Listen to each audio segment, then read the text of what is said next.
हमने सर से पूछा कि सर आप कैसे हैं, आपकी तबीयत कैसी है, आप कैसे हो। तो उन्होंने कहा कि मेरी चिंता मत करो, मेरी चिंता मत करो, मैं संघर्ष के लिए तैयार हूं। ये बताओ कि जनता कैसी है, ये बताओ कि जनता क्या कह रही है, ये बताओ कि बिजली जो फ्री मिलती थी क्या अभी भी फ्री मिल रही है, कुछ रुका तो नहीं है इस पर, कहीं पावर कट तो नहीं लग रहा। ये बताओ कि इस जो स्कूल थे क्या वो सही तरीके से चल रहे हैं, क्या वहाँ पढ़ाई हो रही है। उन्होंने पूछा कि ये बताओ कि जो अस्पताल है, मोहल्ला क्लिनिक चल रहा है, अस्पतालों में जो दवाइयाँ मिलती थी, फ्री में जो दवाइयाँ मिलती थी क्या वो मिल रही है। सारी चीज़ें उन्होंने एक एक करके जनता के बारे में, उनके सुख दुख के बारे में पूछा, तब तक जब तक उनको संतुष्टि ना हो गई कि हाँ सारा कुछ ठीक चल रहा है, तब उनके चेहरे पर जाकर ये संतोष दिखा। हम बार बार ये पूछते रहे कि सर आप कैसे हैं, आप कैसे हैं। वो बार बार यही कहते थे यार मेरी चिंता छोड़ो ना।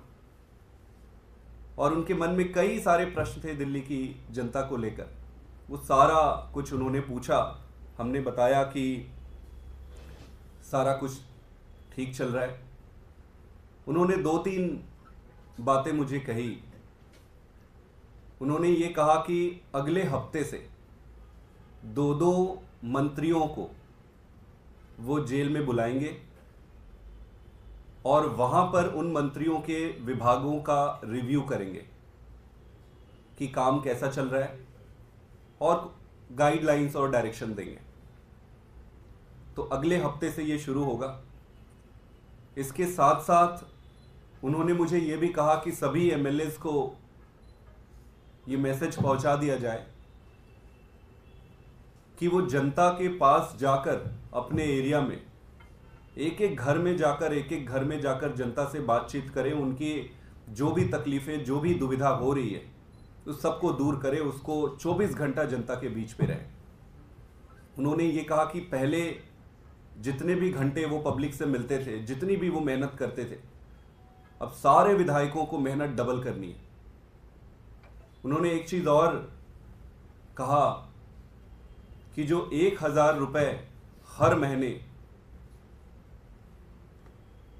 हमारी माताएं बहनें, जो महिलाएं हैं, उनको हर महीने सम्मान राशि के रूप में देने की जो बात कही, जो बजट पास भी हो गया है, उन्होंने कहा है कि किसी को चिंता करने की ज़रूरत नहीं है, वो बाहर आएंगे और बाहर आते ही इसको लागू करेंगे। पूरे समय जब उनसे मिले तो उनके चेहरे में एक भी शिकन नहीं था। उनके मन में एक ही प्रश्न था कि सारा काम जो दिल्ली में हुआ है, जो बिजली में हुए, जो पानी में हुए, जो स्कूल में हुए, जो हॉस्पिटल में हुआ है, जो महिलाओं की फ्री बस यात्रा में हुआ है, कुछ रुकना नहीं चाहिए। वो सारे समय इसी के बारे में पूछते रहे और उन्होंने ये भी आश्वस्त किया कि वो पूरी तरीके से जनता के बारे में, वहाँ पर कहीं पर भी रहे, वो जनता के बारे में उनका पूरा जीवन संघर्षमय रहा है और आगे भी संघर्ष करते रहेंगे।